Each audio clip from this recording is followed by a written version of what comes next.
Dios hace las cosas de maneras extrañas. Su forma de librar batallas y de resolver conflictos parece peculiar e incluso bizarra. No hay un solo general de un ejército que pudiera aprobar sus estrategias. Sin embargo, el Dios soberano nunca se equivoca. Su visión va más allá de lo que podemos comprender. El programa de hoy nos presentará evidencias claras de que para Dios no hay nada imposible y cómo Él puede tornar las aparentes derrotas en triunfos. Así que toma tu Biblia, mantente en sintonía y en un momento más regresaré para que juntos obtengamos lecciones de fe y confianza de la palabra de Dios.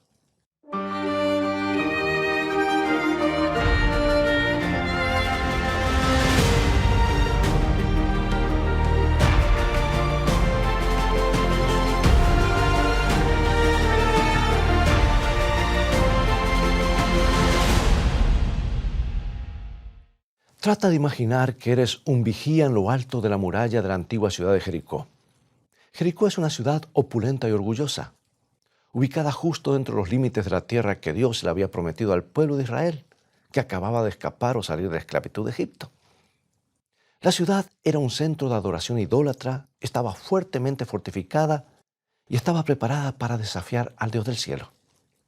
Un día, mientras vigilas desde la muralla, ves un ejército de ex esclavos que se aproxima. Te ríes de solo pensar que Jericó pudiera caer alguna vez en sus manos. Bueno, esto se va a poner interesante. ¿Qué sucede entonces? Una extraña procesión comienza a circundar la ciudad. Primero una compañía de guerreros selectos. Luego 7 sacerdotes con sus trompetas. Luego siguen sacerdotes con sus vestidos sagrados, portando en sus hombros un baúl dorado que parece rodeado por un halo de luz. Y detrás de ellos todo el ejército de Israel, cada tribu con su estandarte. No se oye otro sonido que el de los pies marcando el paso, el solemne tronar de las trompetas cuyo eco resuena en las colinas y el ruido típico de las calles de Jericó. Y después de haber rodeado la ciudad, el ejército se retira en silencio a su campamento. ¿Qué estaba sucediendo? Lo mismo sucede al día siguiente y el siguiente.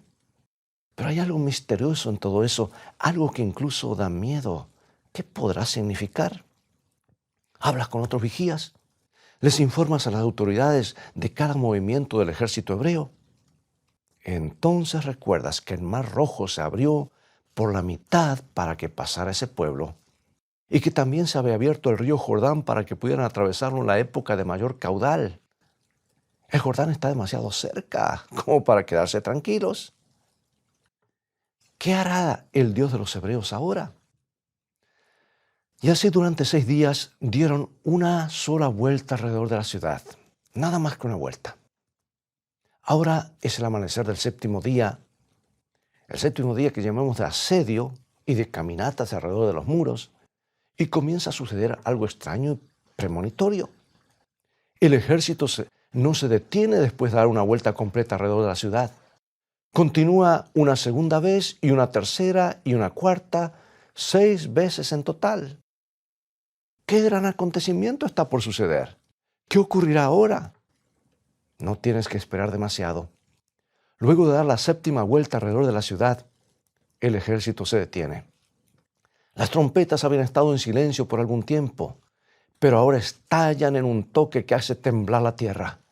Los muros de piedra con sus torres macizas se tambalean, se separan los cimientos y se despedazan en el suelo. Debes estar contento de que estabas en lo alto de la muralla solo con la imaginación. ¿Qué forma de conquistar una ciudad? ¿Qué procedimiento ridículo desde el punto de vista militar? Marchar alrededor de los muros y tocar trompetas. Pero dio resultado. En los días de Josafat, rey de Judá, sucedió algo igualmente extraño. Su país había sido invadido por un ejército que hacía temblar a todo el mundo. Y el rey, sabiendo que su propio ejército no era rival para los invasores, llevó su problema ante el Señor. Entonces, con el ánimo divino, ¿qué crees que hizo? Colocó un coro de cantantes al frente de su ejército y los envió a alabar a Dios por la victoria. ¿Quién había escuchado tal cosa? ¿Que se envíe un coro al frente de la batalla? ¿No crees que es un poco demasiado? Pero nuevamente dio resultado. Y cuando los invasores escucharon a los músicos cantando su victoria, se llenaron de tanto temor y confusión que se volvieron unos contra otros y se destruyeron a sí mismos. Todo lo que tuvo que hacer el ejército de Josafat fue ingresar al campo enemigo y tomar el botín. Y tenemos ahora la historia de Gedeón. Dios le dijo que había sido escogido para librar a Israel de sus vecinos los madianitas. Gedeón contaba con un ejército de solamente 32,000 hombres. Pero Dios le dijo que eran demasiados y lo instruyó para que dejara regresar a sus hogares a todos los que tuvieran miedo.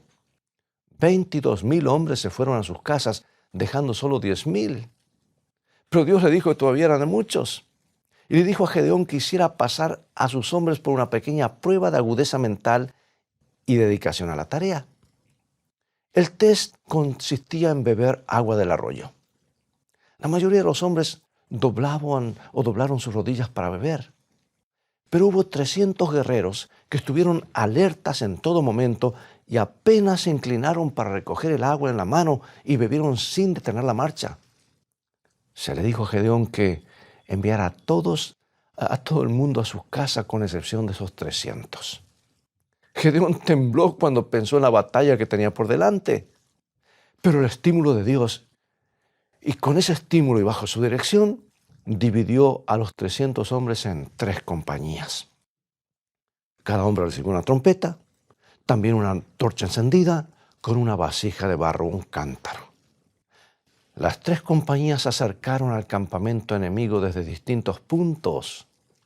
En lo profundo de la noche, a la señal de Gedeón, con un cuerno de guerra, hicieron sonar las trompetas. Y entonces quebraron los cántaros para que se vieran las antorchas. Y corrieron sobre el enemigo al grito de la espada del Señor y de Gedeón. Los soldados enemigos se despertaron abruptamente y vieron las antorchas flameando por todas partes. Y de cada rincón les llevaba el sonido de las trompetas y el grito de los hombres de Gedeón. Y pensando que estaban siendo atacados por una fuerza abrumadora, los madianitas fueron presas del pánico.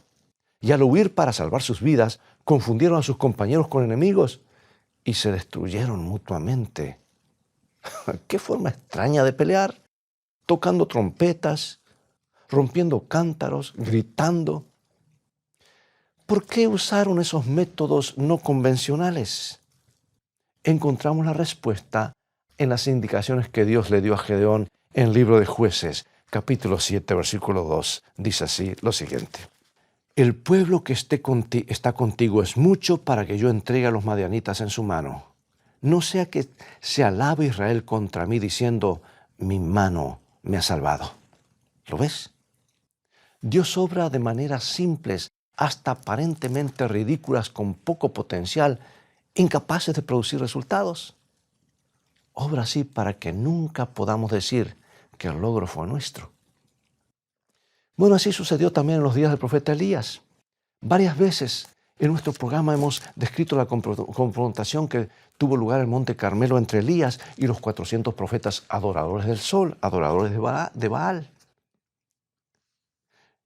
No se trataba de un conflicto militar, era mucho más serio.